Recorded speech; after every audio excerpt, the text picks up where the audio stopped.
าวานขยันเด้อทุกคนขยันอีหลียันมึงเด็กไปเท่าใดกับเสื้อตัวนี้ตลอดน้องนุ่งเวลา มันสั้นโพด โอ้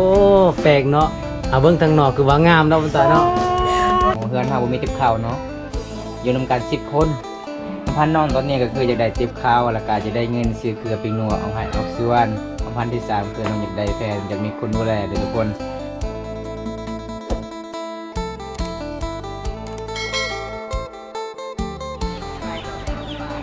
สบายดีเด้อทุกคนสบายดีเบิดสกูทุกคนที่เข้ามาติดตามรับชมซองบะวงพาวังกองเด้อทุกคนเด้อ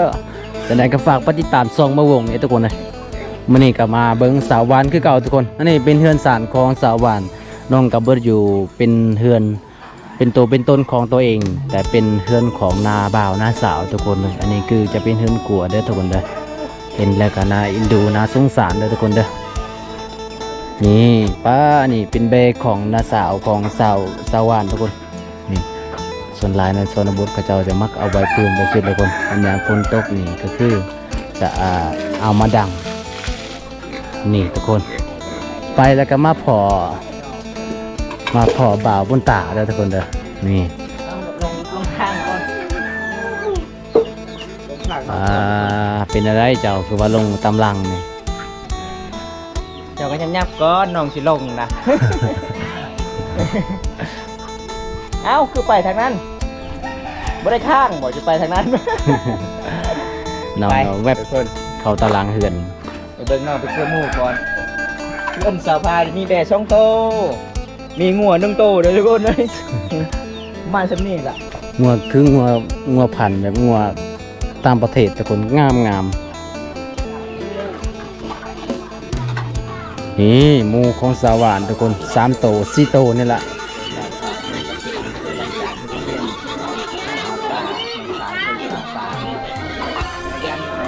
หมูจะกินห้ำแหละพี่น้องเลยห้องแอกอยู่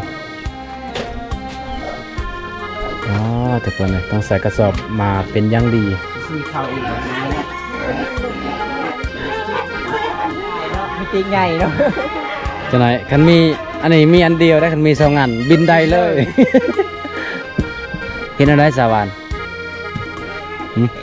เจ้าเชื่อยังไงอ๋อเจ้าจิซ้อนป้าป่ะ ตอนห้ำ อ๋อสิเคิงห้ำเลยทุกคนเลยภาษาบ้านเฮาก็คือจังกรอยลึก นี่ทุกคนโอ้ขาดแล้วอันนี้สาวานเลยเจ้าสิเคิงเนื้อได้อันนี้มันขาดแล้วเนาะ ลางเรื่อยๆเลยแต่สาวานนี่เพิ่นว่าจะได้เสื้อมือสองพอเอาให้ออกส่วนบ่มีเพิ่นเลยจะมีกับผากให้น้องด้วยทุกคนเลยน้องมีซิลมี อะไรเห็นอะไรไปเลยแหละนี่หมูกับ4 โตทุกคน หมูนองกับ4 โต หมูจะกินเชื่อรถน้าไปกินน่ะมันบ่กินบ่ซ้ำบ่กินเนาะมันแข็งเนาะบางคนก็มากินห้ามแข็งเด้ หมูจอนี่มากินห้ามอ่อน เป็นอะไรมันขาดแล้วเด้ บ่เป็นหยังได้ซำนี้ว่านักฮะสะดุกนี่ฮอด50 โล สาวานขยันเด้อทุกคนขยันอีหลี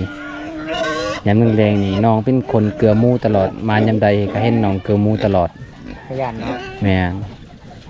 ในเฮือน ต้องเฮ็ดเดินลงชีวิตต้องขยัน ในเฮือนสาวานนี่ก็เจ้าเฮ็ดเวียกในแบ่งกันเนาะสาวพายคนล้างถ้วย หลัง ไปนาทีมัน ล้างถ้วยแล้วก็นึ่งข้าวเป็นหน้าที่ของสาวพายแล้วก็สาวานกับเกลือหมูเป็นอะไร มันบูดเลยบ่ ที่พุ่น บัดอายุแล้วบ่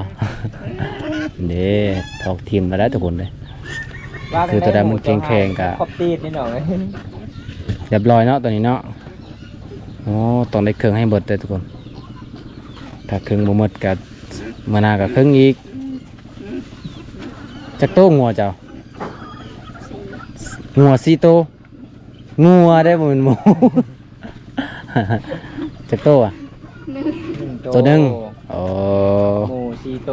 หมู4 โตได้อทุกคนเด้อ เป็ด3 โตลูก2 โต มีเป็ด ผมมี นี่เด้ เป็ดบ่ ไม่ยังอันนี้นี่เป็ดเจ้าหรอวะ แม่น ชาวบ้านเขาจะก่ออยู่เนาะ เจ้าก็รักเลยลายตูน ใส่ใส่คอกเจ้าแล้วก็แล้วหมู่บ้านเสาวันนี่บ่ได้ถึกพญาติได้เป็ดแต่หมู่บ้านคอยเนาไปเบ่แล้วเป็ดตัวน้อยตัวใหญ่ก็ไปหมด เป็นไทยวัดสันติหมด แม่น ปลาส่วนจะกินแห้งเด้อ แสดงว่าตอนเช้านี่เจ้าบ่เกลืออยู่บ่ตอนเช้าเกลือเช้านี้บ่เกลือตอนเช้าเนาะเกลือตอนแลงเรียบร้อยทุกคนเลยป้าหมูกับตัวสำนีราคาเป็นราคาตัวมันอ้วน เป็นว่าปลาจะกินแห้งเลยตอนนี้นะเอาไปเด้ไล่ตลอดเด้ น้องคือหมูก็ไม่ลงวิธีชีวิตน้องก็ลงชีวิตเองคน อยากได้ยินสาวานเอิญหมูนี่จักเอิญจังใดสาว สาวนิ่งน่ะได้ยินแล้วสาวนี่สาวานเนี่ยบ่ได้ยินเราเอิญ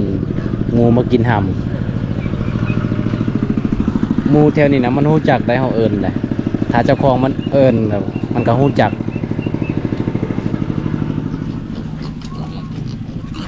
โอ้ย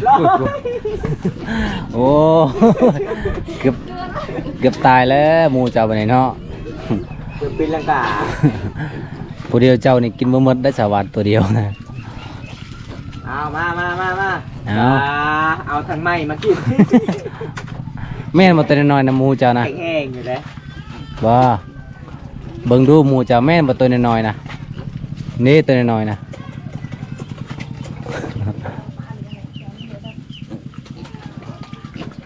เด้ท่านคือตัวลูกมันทางนี้ตัวแม่มันเป็ดก็อยากกินเนาะมันคือเลือกสวรรค์ขนาดเจ้าเครื่องคะแนนมันคือเลือก มันจืดเลยจุดไข่จุดมันมันบอกดูขึ้นที่ทางนั้นนี่คือแม่กับหมู เป็นอะไร ใส่เอกน้ำ โอ้มันเลือกได้ทุกคนเลยเบิ่งขนาดน้องเครื่องคะแนนมันยังเลือกเลย อันนี้กินอ่อนๆนะหมูเจ้าเนาะเดี๋ยวจะกลับมาเลี้ยงน้อง บ่แม่นตัวนั้นเนาะโอ้ข่อยละว่าตัวนั้นก็แม่นเอามากินอีกแล้วนี่ อันนี้ก็แม่นแบบหมูเจ้าตัวใหญ่นะตัวแม่นอะไรอันนี้ก็เดินว่าลวกว่าเมย์ อยู่ไปหลอกนี้ 10 โมงกลับเนาะสวรรค์10 โมงกลับเนาะ ไปเรียนโทรศัพท์กลางคืน 10 โมงกลับไปได้อยืดสดแจงเลยมันคืนนี้ก็10 โมงน้องกลับ แม่นปะ ไปอันนั้นไปวันเกิด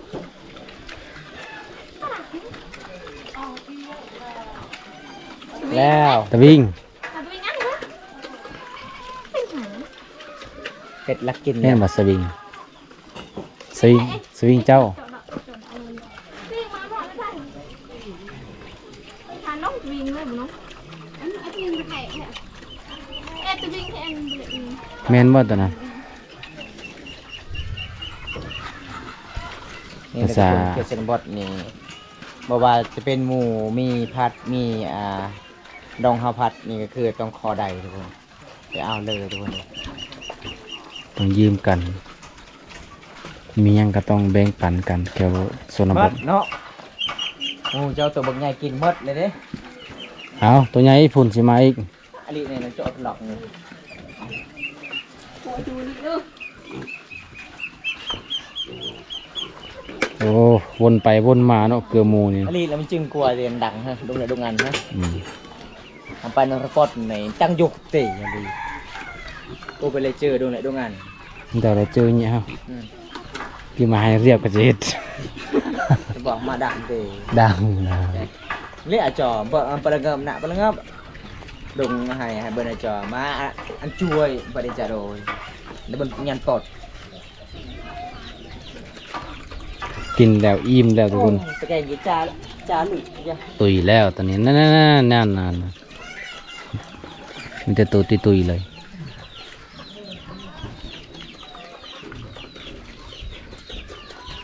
เรียบร้อยเนาะเวียดเจ้ายำแรงนี่ สำเร็จแล้วตอนแรก นี่ไปอาบน้ ยามนำอยู่ใช่สวรรค์ ถูก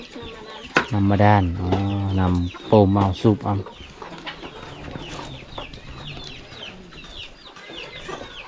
เป็ดกับบุ้มีเจ้าของบ่มากินน้ำเจ้าเนาะ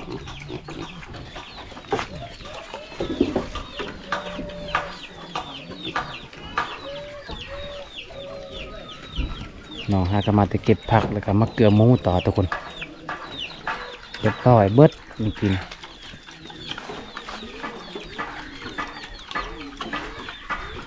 ตอนนี้ก็สิค่ำแล้วเด้อทุกคนเด้อ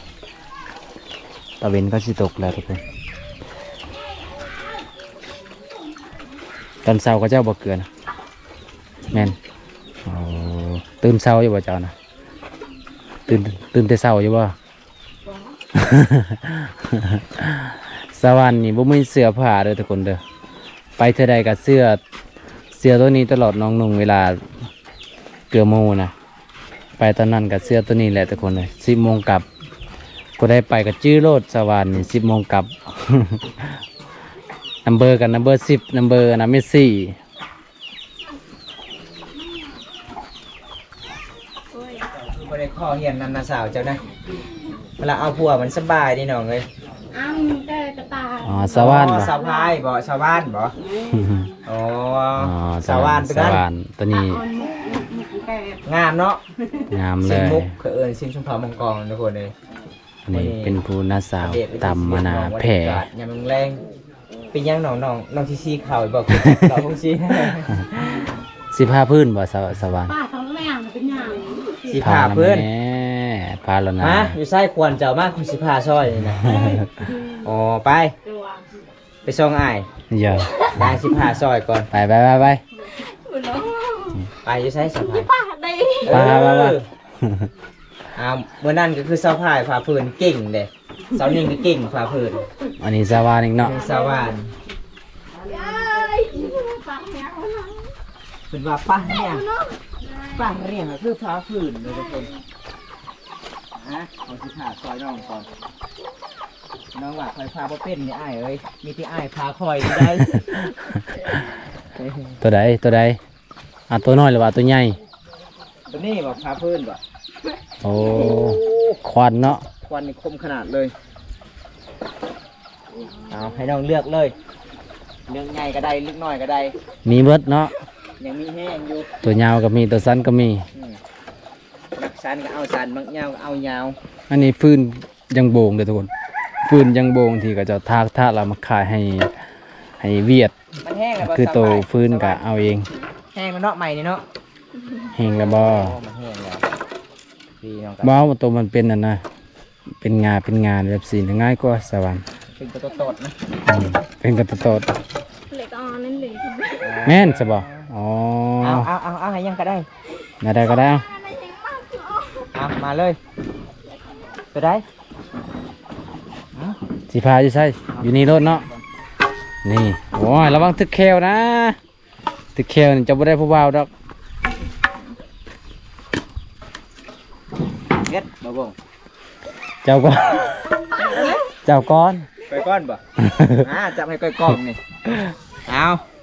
อยู่ทางนั้นอยู่ทางพุ่นก่อน ทางใด ทางพุ่น ให้สวรรค์ก่อนเนาะให้สวรรค์พาก่อน นี่คอยเด้อตัวนี้เด้อ เออเห็นดีเลือกตรงงามๆแล้วบ่มันตาลสลัดอะไร สาวจะได้งาม จอด เดี๋ยว1 2 1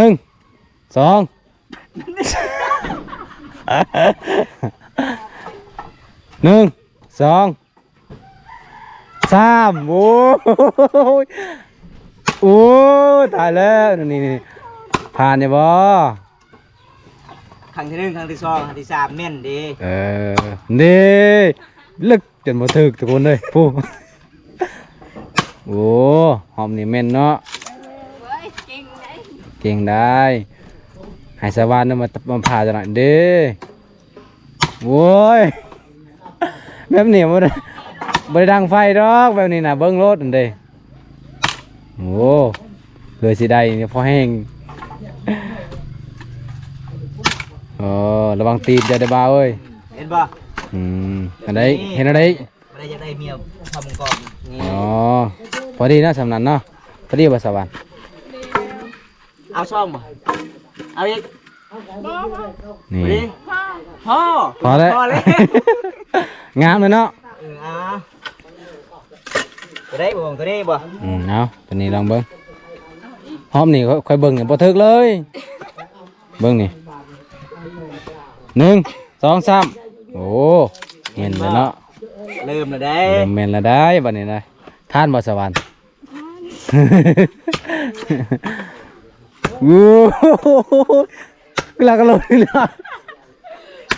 โอ้ย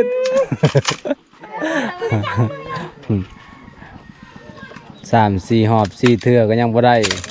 โอ้ยหักแล้วจะมาอยู่ทางนี้อีกงัดทั้งงัดอ้าวปูปู บ่วงนี่มีติบ่วงได้บ่วงเด้อ บ่จะให้สาวานพาให้เบิ่งก่อนคอยเบิ่งเจ้านี่บ่ผ่านแล้วโอ้1 2 3 1 2 3โอ้ผู้บ่าวพาพื้นนี่ทุกคนเอ้ย เบิ่งก็ให้แม่นอยู่นี่เด้อ ตัวอยู่ไส แม่นแล้วบ่อยู่นี่นะ เอา มันบนเก่าเลย โอ้เอ้ยทุกคนเลย เดี๋ยวเบิ่นอุ้ยได้ เป็น5 นาทีอยู่บ่ได้ มุ่นมันเลยบ่เอ้ย เอาแล้วเป็นไงบ่ผ่านบ่เดี๋ยวนี้แหล้วคนบ่เคยทาพื้นทุกคนเอาตอนนี้สำเร็จเป็นที่เรียบร้อย2 ท่อน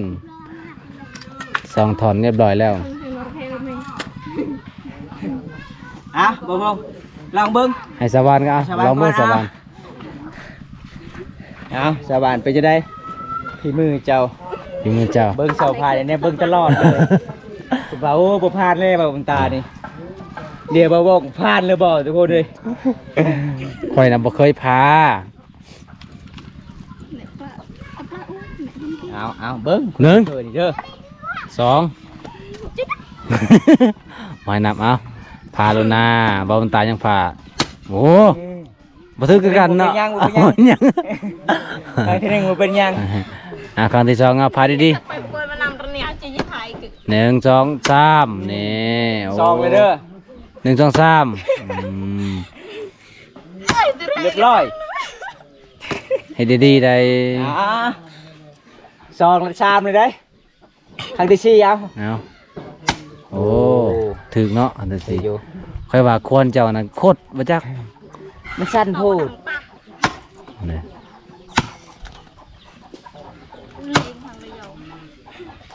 จอให้ตั้งประกันตั้งยัง ที่แก้มต่อ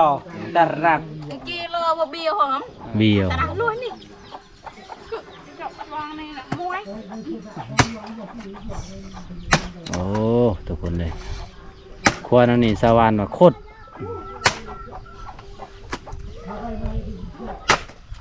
โอ้เหม็นขนาดเนาะ1 2 3อ่ะฮักนี่เรียบร้อยไม้ยังโบงนี่กับไม้ขนาดเลยทุกคนเลยเวลาเราดังไฟเนี่ยมันติดขนาดอืม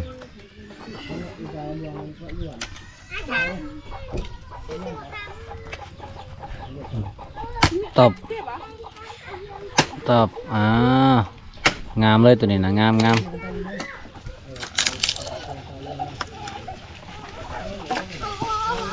เรียบร้อยตอนนี้ทุกคนได้3 ท่อนดังเลยสำนั้นเลยแล้วตัวนั้นนะ ชีวิตทางอุ่นเนี่ยมันไกลนี่ เป็นอะไรเหนียวบ่อ๋อถึงน้ำฝนแล้วมันเหนียวเนาะ เฮ็ดมาเลย ขนาดเชี่ยวชาญทางด้านฟ้าพื้นก็ยังบ่ถึกเนาะ เด้ก็ใครกลัวบ่มันตาดอกแบบนี้นะ ระว่างได้ควรลดกลัวเจ้าดิบ่บุ้ง แม่นเป็นตาญาณนั่นเลยเซี่ยวเลยเด้แต่เห็นอะไรมาเบิ่งสาวสวย สาวสวยฟ้าพื้นโอ้ แม่น นี่ นะทุกคนจะหยอกผู้สาวได้ นี่เมื่อกี้ ใช้ นี่ เงินนี่นะเฮาเสียเงินแน่นอน เมื่อกี้นี่นะน้องยอกซื้อๆว่าฝาบ่ถึกเรียบร้อย2ท่อน3ท่อนตะไดมันสิแตกๆเนาะ ยังมักสุขดเด้ โอ้ตัดก็ได้เนาะ ถึงตีนนี่น้องเอ้ย ตัดก็ได้เสยได้ทุกคนเลยมาเบิ่งนี่ตัดได้เอาขวานมาตัดได้ โอ้ เอ้ยซ้ำผ่าเนาะเข้าก็ผ่าอีก สมัยโบราณดีตะกี้แตะก่อนเขาตัดไม้ใหญ่ๆคือเอาอันนี้แหละมาตัด โอ้โห เอาขวานมาตัดป้า ป้า อุ้ยเก่ง มันหักง่ายได้ สุดยอดเลย สุดยอดเลย ฝีมือสา หาว พื้น หวานเด้อพี่น้องสาวหวานเจี๊ยบอืมวางไหน ระวังได้กระโดด มันกระโดนใส่ตาเลย หลังจางในกุ้งกอด โอ้ย โอ้ เอ้ยมันว่าเสร็จแล้วแอลคอยบัดนี้พื้นห้องคือกันในสาวนี้สาววันโอ้โหอ่ะเรียบร้อยมันก็ลายเติบดีบ่บง ได้เนาะ ลายอยู่ สุดท้าย ไม้ทอนสุดท้ายเลยพี่น้อง อันนั้น เป็นเนื้อไม้ทอนสุดท้าย ขาได้เยอะบ่สุดท้ายแล้วเม่นขนาดเนาะ แม่นเล เด้ ย เด้ เลงเลยว่ะ เลง แข็งเนาะ แข่งมันแห้งโผดเลย น้องว่าถึกฝนตก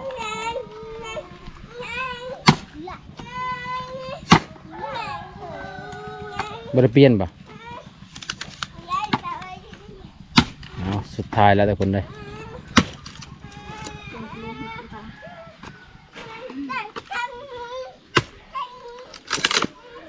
เพื่อสิได้ท่อนหนึ่งกับบ่แม่นเรื่องง่าย ถ้าบ่ได้ผาบ่เป็นก็บ่ถึกฮอดใหม่เลย มันหักง่ายใหม่นี่นะมันดังกะติดไว้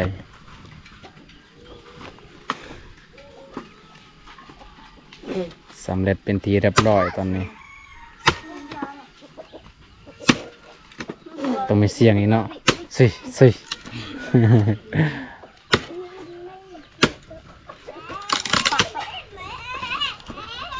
เดิมตะเลย มาเบิ่งสาวหวานฟ้าฝืนมันยามยังไงพี่น้อง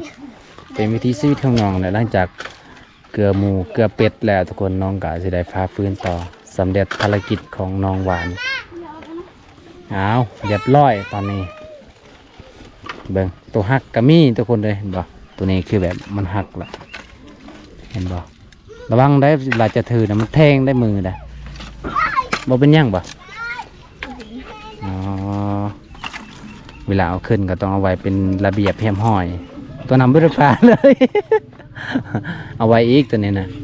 อย่าป่ายังบริผ่าเอาไว้ ใส่รถบ่เป็นหยัง ดังโลด เวลาผู้สาวนี่ขึ้นซาดนี่ต้องเนีบใส่ตีนก่อนได้ เป็นระเบียบเรียบร้อยถ้าบ่ได้เนีบเป็นระเบียบเรียบร้อยเวลาเฮาขึ้นเรือนมันก็สิเต็มใบในมือเฮา แมน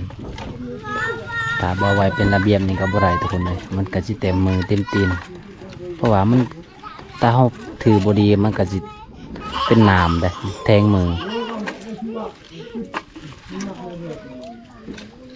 เบิดบ่เจ้าขึ้นมาสวรรค์ เบิดเนาะปลา จริงครับทุกคนเลยวิถีชีวิตน้องนี่บ่แม่นธรรมดาเด้อทุกคนตอนเว้นๆก็คือน้องก็ไปเอาผักให้เบาตากับเบาวงมือกินขยัน เรียบร้อย ไป ตอน ทางนี้ นี้ บ่ ทุกคนเสร็จเป็นทีเรียบร้อยแล้ว 10 โมงกลับเอา สวรรค์เป็น สวรรค์เป็นดูกกำผากำพร้อยบ่มีพ่อยบ่มีอีแม่ทุกคนก็คืออาศัยอยู่กับบ่มีอีพ่อไอแม่ก็คือมาอาศัย มาใส่อยู่กับน้าสาวน้าบ่าว แต่ว่าน้าบ่าวน้าสาวเพิ่นก็ฮักเพิ่นเป็นลูกเป็นหลานนี่แหละทุกคนเลยขึ้นได้อยังบ่สบาย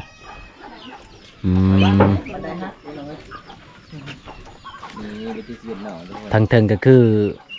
อันน่ะ ทหารยามเนาะเวลาโจรจะเข้าเฮือนเข้าซ่านนี่ทุกคนเลยก็คือทหารยามเรียบร้อยทุกคนเลยตอนนี้ทุกคนหลังจากน้องเกือบหมูเกือบเป็ดแล้วทุกคนน้องก็เอิ้นเฮาขึ้นมากินข้าวเลยทุกคนเลยคือว่าใจดีอีหลีทุกคนเลย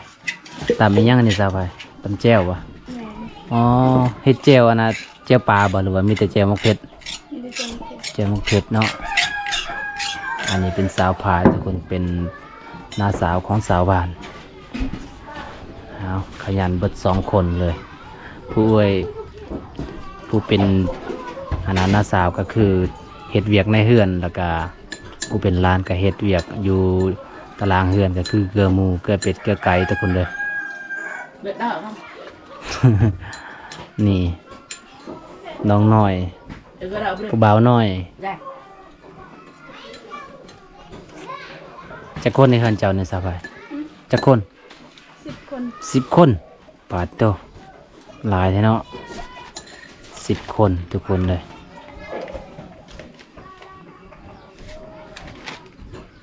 ได้แสบแท้แจวนะ มัน2 เทื่อบ่จะใส่นะ2 เทื่อบ่ใส่เป็นนัวนะแต่เดียวใส่ซ้ำก็ได้ อันนี้คือเป็นนัวมาแต่เวียดนามแล้วทุกคนเลยเป็นอะไรเข้ม หวานปิ้งนัว หวานโพด หรือว่าเค็มปิ้งนัวหรือว่าเค็มเกลือพอแล้วแซ่บแล้ว แซ่บแล้ว จะเป็นเมขาเด้เมขาส้มตำเป็นยัง ไปเยอะ อ๋อยามัน ครับ มันเผ็ดเนาะ นี่น้องกะ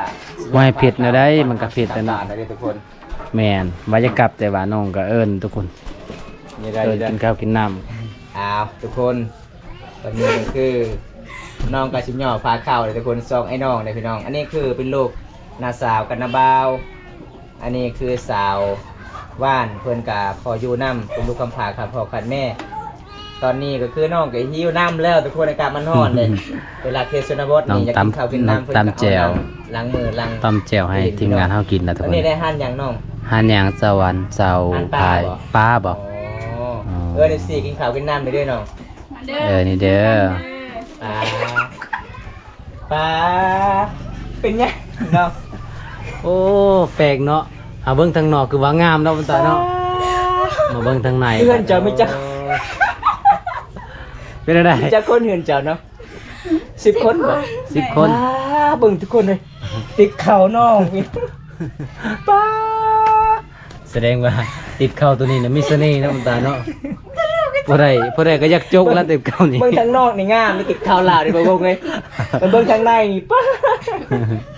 ไม่ย่างกัดนี่น้องไม่ย่างกัด เป็น นี่ ยัง แมวบ่โอ้โหมันเป็นแมวตัวดำนี่บ่ เห็นมั้ยตัว โอ้ นี้ ป้า